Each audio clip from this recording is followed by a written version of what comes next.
The War of the Worlds by H.G. Wells, Book 1. The Coming of the Martians, Chapter 7. How I Reached Home.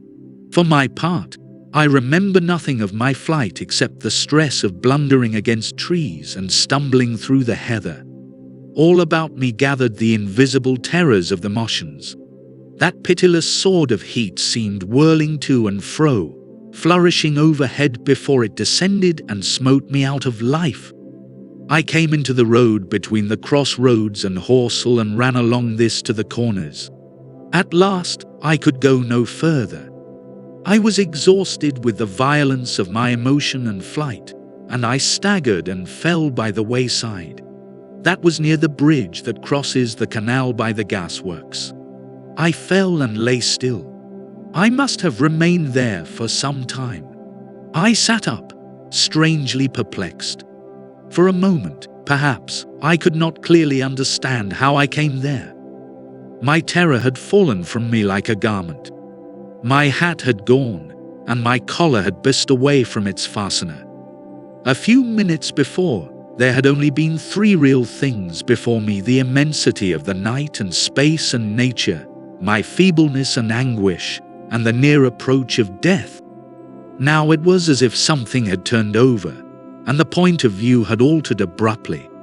There was no sensible transition from one state of mind to the other. I was immediately the self of every day again, a decent, ordinary citizen. The silent common, the impulse of my flight, the starting flames, were as if they had been in a dream. Did I ask myself, had these latter things indeed happened? I could not credit it. I rose and limped up the steep incline of the bridge. My mind was blank wonder. My muscles and nerves seemed drained of their strength. I dare say I staggered drunkenly. I head rose over the arch, and the figure of a workman carrying a basket appeared. Beside him ran a little boy. He passed me, wishing me good night. I was minded to speak to him but did not. I answered his greeting with a meaningless mumble and went over the bridge. Over the Mayberry arches, a train, a billowing tumult of white, fire-lit smoke, and a long caterpillar of lighted windows went flying south, clatter, clatter, clap, rap, and it had gone.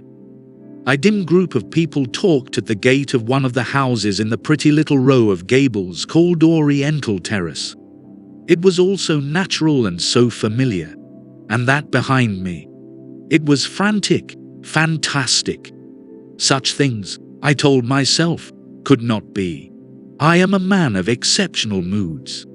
I am curious to know how far my experience is typical. At times I suffer from the strangest sense of detachment from myself and the world around me.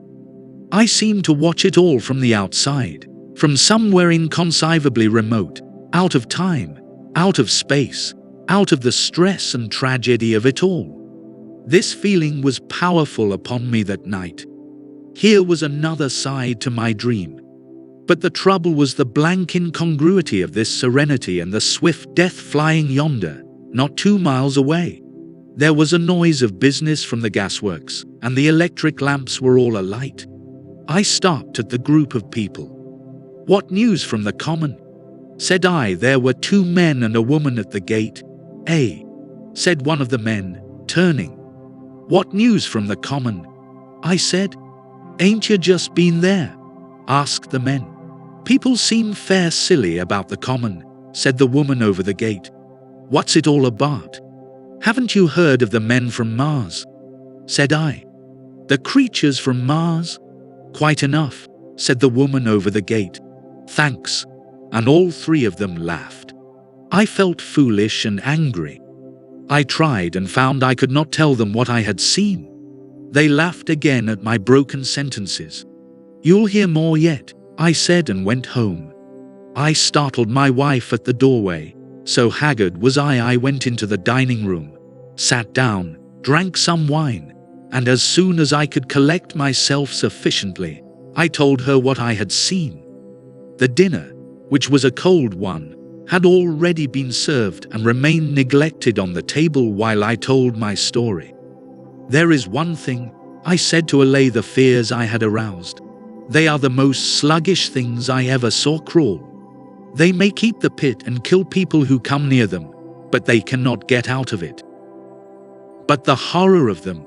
"Don't, dear," said my wife, knitting her brows and putting her hand on mine. "Po Ogilvy," I said. "To think he may be lying dead there." My wife, at least, did not find my experience incredible. When I saw how deadly white her face was, I ceased abruptly. "They may come here," she said again and again. I pressed her to take wine and tried to reassure her. "They can scarcely move," I said.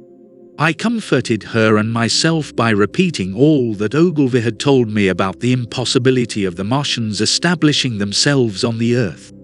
In particular, I laid stress on the gravitational difficulty. On the surface of the planet, the force of gravity is 3 times what it is on the surface of Mars. A Martian, therefore, would weigh 3 times more than on Mars, albeit his muscular strength would be the same. His own body would be a cope of lead to him, therefore. That, indeed, was a general opinion.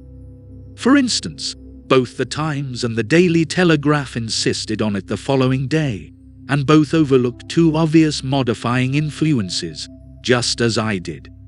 The Earth's atmosphere, we now know, contains far more oxygen or far less argon, whichever way one likes to put it, than Mars. The invigorating influences of this excess of oxygen upon the Martians indisputably did much to counterbalance the increased weight of their bodies.